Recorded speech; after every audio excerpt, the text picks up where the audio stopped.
So my next speaker and guest for today is Mr. Shishir Khanal from Nepal. And respected Shishir sir, we are really grateful and happy. India and Nepal have a very good relationship.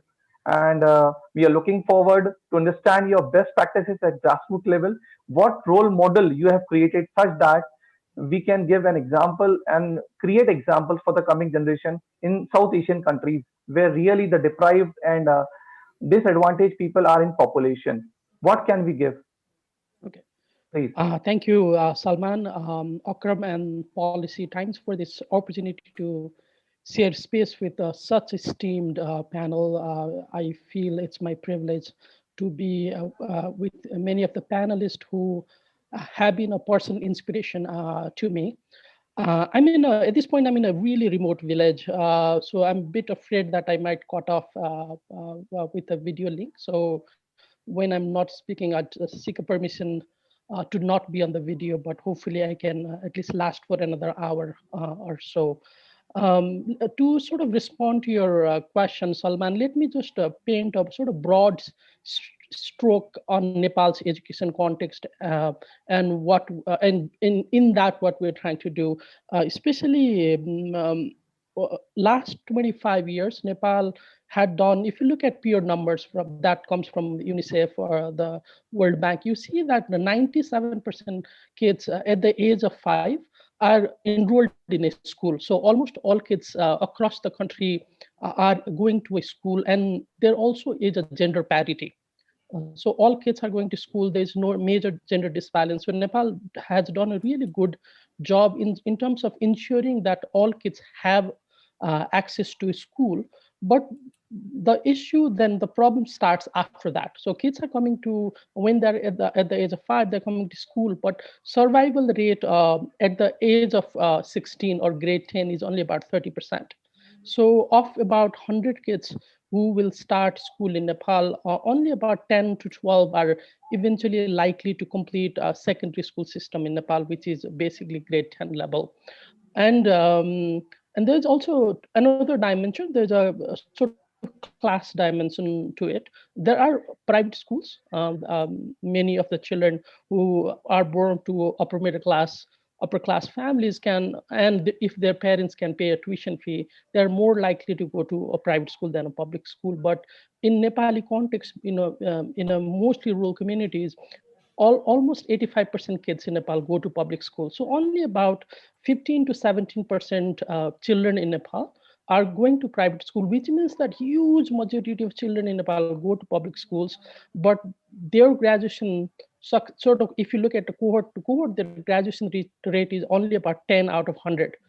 So given that, one other issue that we found when I was working in a remote village about 10 years back was that it was very difficult for these rural remote communities to find teachers, especially teachers in subjects like mathematics, science, and English. The people, community after community I used to work, I was doing community organizing work, community building work based on Sarvodaya philosophy. I used to work in Sri Lanka with Sarvodaya, and it's a sort of Gandhian social movement. So I was inspired by that. So I was trying to do that in Nepal also. But when I was working with people, one of this issue that came very prominently was that many people would tell me that they didn't have, when they were growing up, they didn't have school. Therefore, they were semi-literate or had only very limited education. But now that there is a school, it's they were concerned that they were not finding good teachers to teach the kids. And interestingly, when I look at sort of this micro experience being in a village to macro issue at a data level, what we saw was we have this national examination at the end of grade 10. I think in India, there used to be also called a matrix exam. We call here in Nepal SLC, School Living Certificate exam. So 90% kids who were failing in that exams were failing either in mathematics, science, or English. So huge majority of kids were failing in 3 subjects, And these were also the areas where rural communities were struggling to find good teachers. So given sort of that experience about 2012-13, we decided, I co-founded an organization called Teach for Nepal, where we decided to recruit really talented young university graduates to go as volunteer teachers to rural communities. And they would live in these villages for 2 years, and they would teach either math, science, and English. And we focused on upper grades, grade 6, 7, 8, 9, 10.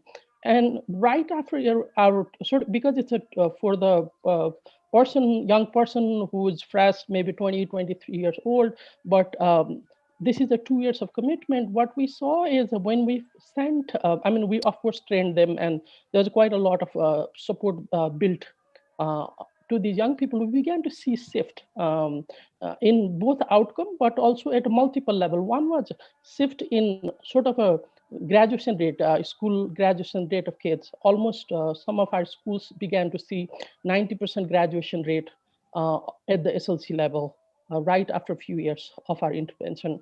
And we also began to see that many of the young people who had initially just joined to teach for 2 years began to sort of stay around education space and begin to start their own social enterprise around education. Now, many of these young people who've been part of Teach for Nepal program are running several initiatives that are collectively working to improve quality of education from different side of the equation. So that's been a really successful sort of 9 years of our experience in Nepal from a rural community perspective. But one thing I began to feel very sort of as we began to intervene in the schools, one of the sort of major feedback we began to get from our teachers was that even our teachers are teaching at grade 6, 7, or 8, 9, or 10, many of the students that were getting to grade 6, 7, 8, 9, 10 were very unprepared.